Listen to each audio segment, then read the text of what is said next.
My first question is like thinking about our soul's contract. Do you think it's our soul's contract and our purpose to make money? Whoa. That's not an easy question to answer. First of all, I never presume to know the ins and out of soul and consciousness and why we're here and what our purpose is. I think that anyone that thinks they can answer that question um, needs to have a more honest look at their own humanity, because I think there's a lot we know, and there's a lot we think we know, but there's so much we don't know. What I will say is that I think that we live in that the universe or God, whatever you want to call it, is unconditionally loving and abundant and truly, truly wants us to thrive in whatever way that is. And for some people, it's not through money. It may not be of value. Some people may thrive through having a big family or doing something creative. But what is in all of our entelechy, or what's in all of our possibility, is to live an abundant life, whatever that means to us. Now, from my point of view, and what I've learned about spiritual psychology and how we evolve as humans, how humanity is evolving, is that soul contracts have more to do with the lessons we're here to learn. So one of my soul contracts could be how to really learn how to love myself no matter what. And so I may have contracted for a lot of rejection or bullying or situations that set up the reinforcement of that belief that I'm not lovable, because one of my biggest lessons is to learn how to source that within. So from my point of view, soul contracts have more to do with the lessons we're here to learn, and the karma we're here to complete, so we can evolve to the next level of our own humanity. Does that make sense? Yeah, absolutely. That's great. Now, in one of your you have a personal mastery course, and I've been in that course. And I think on one of your calls, you actually said something like a lot of healers have financial trouble because the responsibility of healing is so huge. And then I would actually say that a lot of people who consider themselves spiritual actually feel this way as well. Yeah. Yeah. Why do you think this is, and what do you think someone who considers themselves very spiritual or consider themselves a healer can help themselves to move forward? Well, the reason why I think a lot of people that are in the healing world have trouble with money sometimes, it is because of low self-worth. And sometimes we can be healers who are healing because we love it and it's our gift, or we can come from the place of, I feel sorry for people, I have to. It feels more like a responsibility than a privilege. And when it feels like a responsibility, sometimes that reinforces low self-worth type of things. And then people have trouble really standing in their abundance, asking for the rates they deserve, having boundaries with their time and energy, and also think, well, if I'm a spiritual person, I shouldn't care about money, because there's been a lot of, collective beliefs around, if you're spiritual, you shouldn't care about money. Money doesn't matter. If you're too materialistic, you're not spiritual, so on and so forth. So I think we have to look at wealth or abundance more from the lens of, it's just like having good health, right? No spiritual person would say, well, it's better to have bad health. It makes me more spiritual. Not really.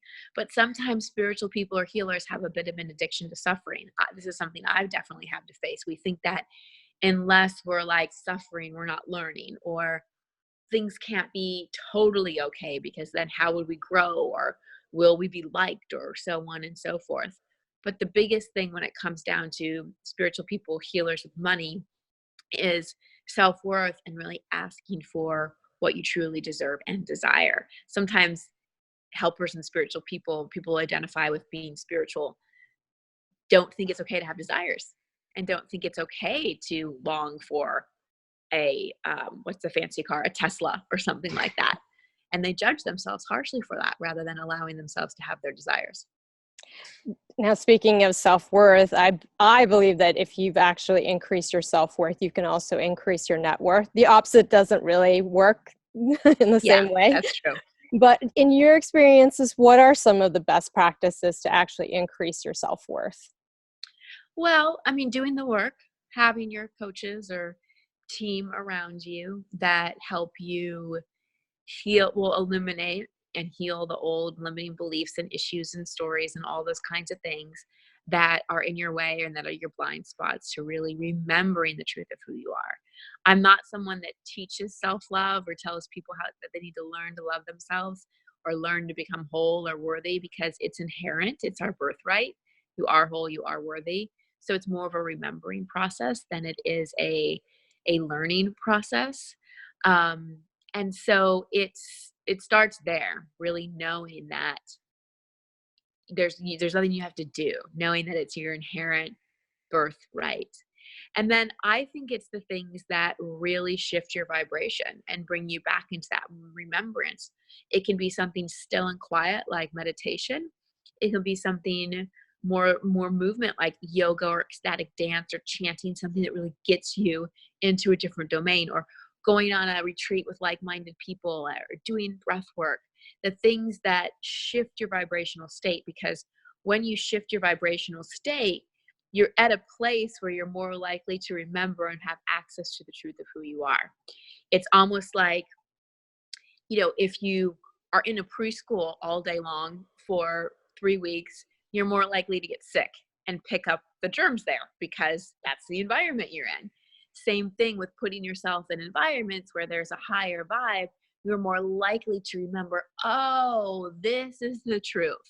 Like, the truth isn't being stressed out in traffic, scrolling on Instagram, being super self-critical of myself. But when you're in that world all the time, it's harder to remember the truth of who you are. So it's the practices and the environments that give you that environment to help elicit those memories.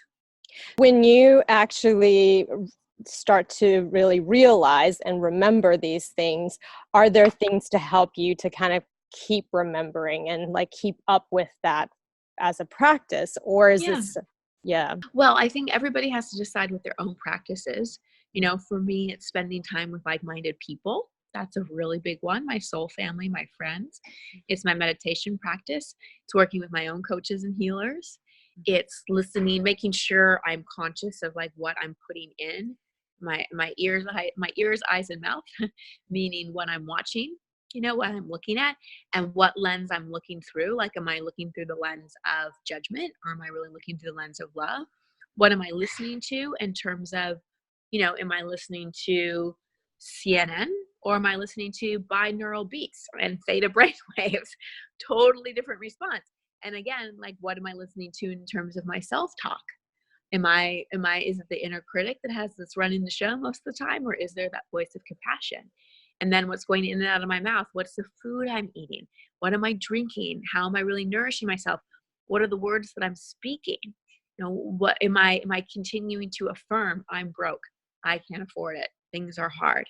So just being mindful, not putting the expectation that we have to be perfect, but just being mindful on that on a daily basis, I think is great. I think there's a lot of emphasis on daily practices, like do your meditation, do your 5 minutes of gratitude journal writing, do your Kundalini poses. All that's really great. But really what shifts us and reinforces these new patterns over the long term is just throughout the day checking in. What am I saying? What am I hearing? What am I seeing? How am I speaking? How am I seeing? How am I listening? And interrupting those patterns that tend to have us go backwards. So noticing, like really listening to your self-talk and noticing, oh wow, like my inner critic is really rearing her voice right now. Wow, I'm being really nasty to myself. Okay, I'm gonna stop. I'm gonna take a breath. I'm going to forgive myself for being such a big fat meanie to myself. And I'm going to say one nice thing to myself right now. So that kind of pattern interrupt is a really, really powerful practice too. And if you're anything like me, you're going to do that a lot, because these neural nets and these, pathways that you've set in your brain based on what's happened to you, your belief systems, how you were raised, the environment, all of that, they're strong. So it takes a lot of pattern interrupts to be able to shift them. Is there a difference, or is there a similarity between like having judgment about ourselves and actually having judgment about other people? What I noticed after I took your personal mastery course, after I did the retreat, the spring retreat with you, was that even though I didn't have as much of a judgment in the past, but even more so after doing the retreat and after doing your personal mastery course, was that my sense of judgment on other people like even decreased even more so, like to the point where it was non-existent. Do you think those two things have a lot in common, like your judgment on yourself? 1,000,000,000%. Yes. One of the things that we learned in grad school, and I love this, is our outer experience is a reflection of our internal reality. So, if you just so give people a relatable thing. If you've ever been in love, or that, you have a couple dates with your crush, and you go like to the grocery store and the checkout person's just taking super long, you're more likely to go, oh, that's fine, no problem, because you're like in love, right?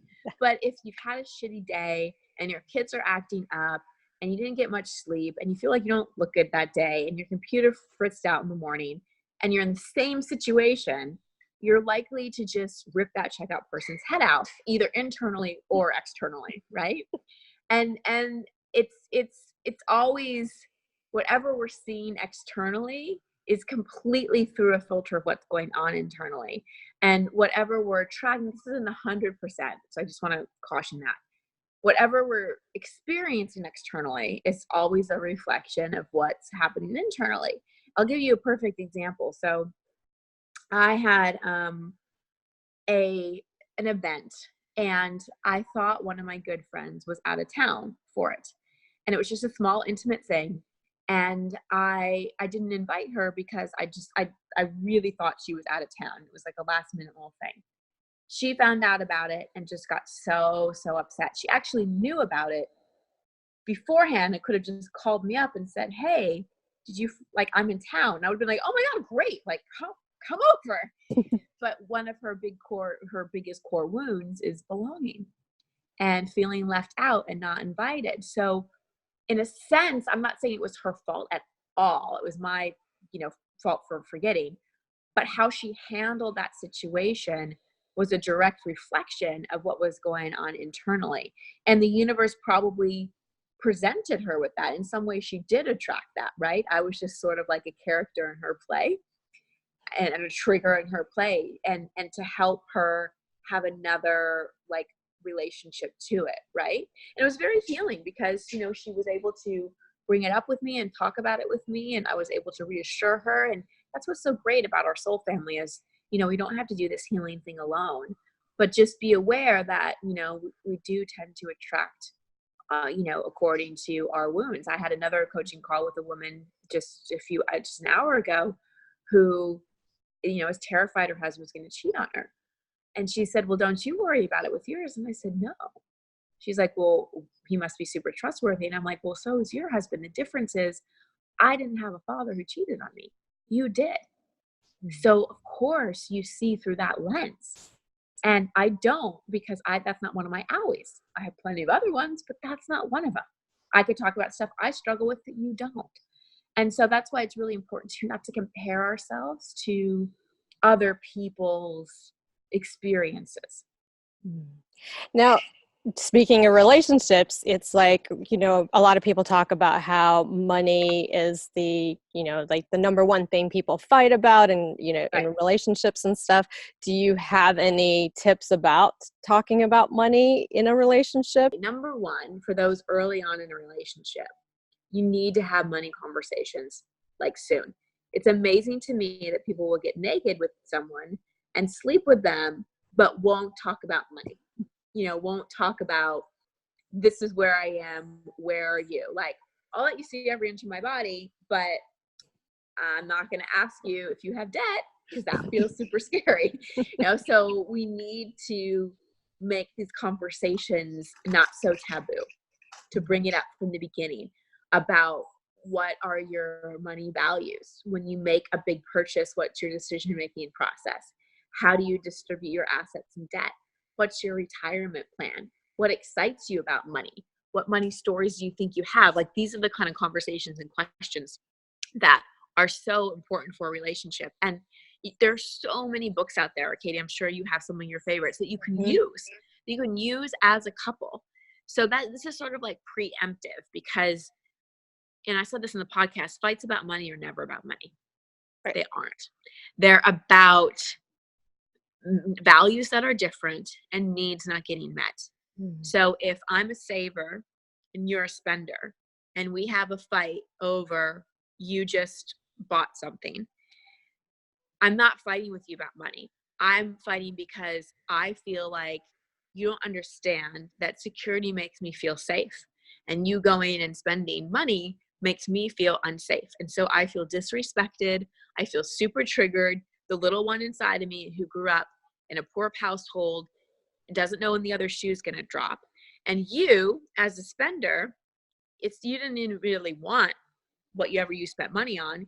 You wanted the feeling that that purchase gave you. You wanted the validation for meaningful things. And you want me to see that you're just insecure, and the spending money makes you feel better rather than rip your head off for spending. So that's just one example of how money fights are never really about money. They're about something deeper. And so we really have to slow down and ask our partner in those situations, what do you need? Like, what do you need in this moment? Like, what's really upsetting you? And when you know your partner's core wounds, then you can navigate around money a little easier. But the biggest thing is, especially if you're in a relationship where you really are in an hour relationship, some people prefer to be like, you know what, I'm going to keep my money, you keep your money, we'll live in the same house, maybe we'll raise kids together. I think it becomes way more complicated if you raise kids together, not combining money. But for some people, that's their choice. But then you got to go all in that way. You either got to go all in and we're keeping it totally separate and not asking questions, or you go all in into, yes, we're doing this together. And so we're going to lay out a plan and be in communication. And even if one person is working and one person isn't, or one person is more the breadwinner than the other person still should be involved and still should be in the know. We have to get out of that kind of 1950s mentality that there's one role that does this and one role that does this, because it's really disempowering. Now, I've noticed that when people have money issues, it's never really about the money. Never. And it's like, a lot of times it goes back to childhood, of the things that we either consciously or unconsciously learned about. Yep. Right? Like from our parents. And you do a lot of this work, of course, with inner child work, breaking some generational patterns. Did you personally see anything like in your childhood that kind of like affected how you saw money? Oh, yeah. So the biggest thing I saw is my dad working really, really hard. Like weekends, spreadsheets out on the kitchen table, like working really, really hard. So I believe that, and I grew up in Dallas, where it was a very materialistic city, and especially like my school and environment, you were very much judged on your outfits and things like that. So there are a couple things. One, in order to be liked, to fit in, all that kind of stuff, I have to have the things. It's important to have money. People that have money are better. And two, if I want money, I have to work my ass off for it. Like, I have to work really, really, really hard. And so that was, I think, the hardest transition I've made in the past 5 years, as my adrenals and my thyroid and everything started to crash. I was like, oh, I think I'm working a little too much.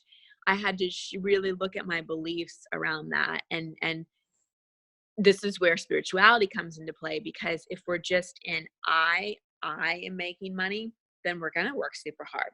But if we're in the universe is abundant, we're all deserving, me having money doesn't take away from you having money. When we really live in that, and we tap into our feminine energy, I mean, women especially, it's actually easy for us to make money. It's easier for women to make money than men. But the current paradigm has not had it set up that way. The current paradigm has it set up that you work your ass off, you get money. But in reality, that's not really the way money works. Money flows in terms of how we give and receive its energy. So women are actually can be really amazing at being wealthy because we're the universal receivers and we're very intuitive. So if we really tap into that, we can be really discerning with where to give, where to receive, where to hold, where to move forward, so on and so forth. How amazing is that? I mean, considering the fact that like right now, most women make less money, right, on average Right. than men. Right. And so there's this almost like what you're saying is actually shifting kind of the consciousness. It's totally shifting the consciousness. It's of course men are making more money because it's unnatural. Well, first of all, we've got sexism. We're not even going to go there. But it's also unnatural for women to work the way men do and men have. It's a totally outdated paradigm. And what's good about it is that women, let's just take like a law firm or a corporation. You know, there's so few C-suite executives that are female. Women have had to be like, you know what, screw this. I'm going to go start my own business.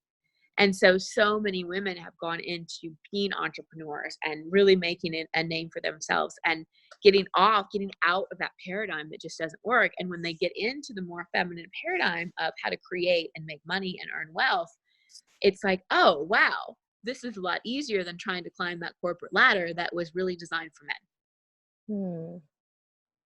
So we just have, it's important as women that we're really doing this in a way that actually goes with our femininity. Right.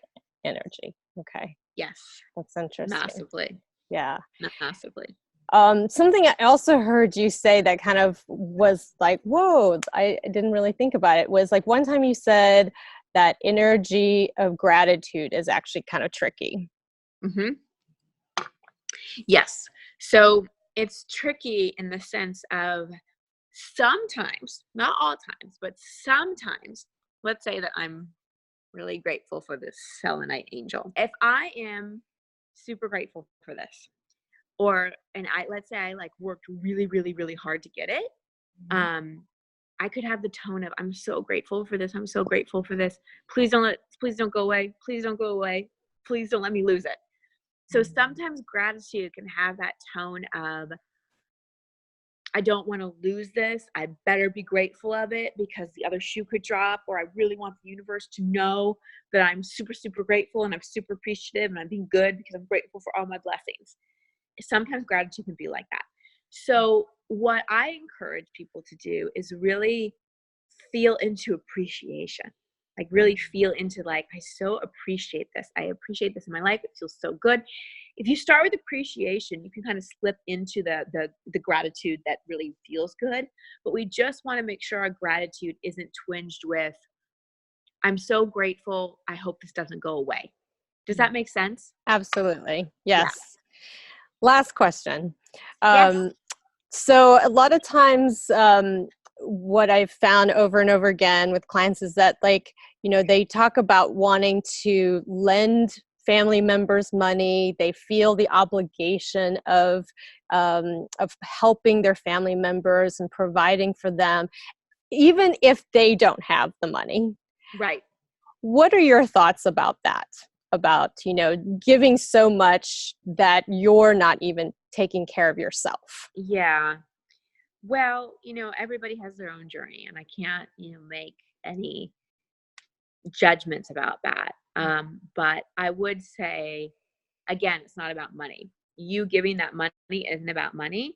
That's more about not wanting to feel guilty, wanting to be loved, not wanting to upset anyone, wanting to be the good girl or good boy, wanting to avoid conflict.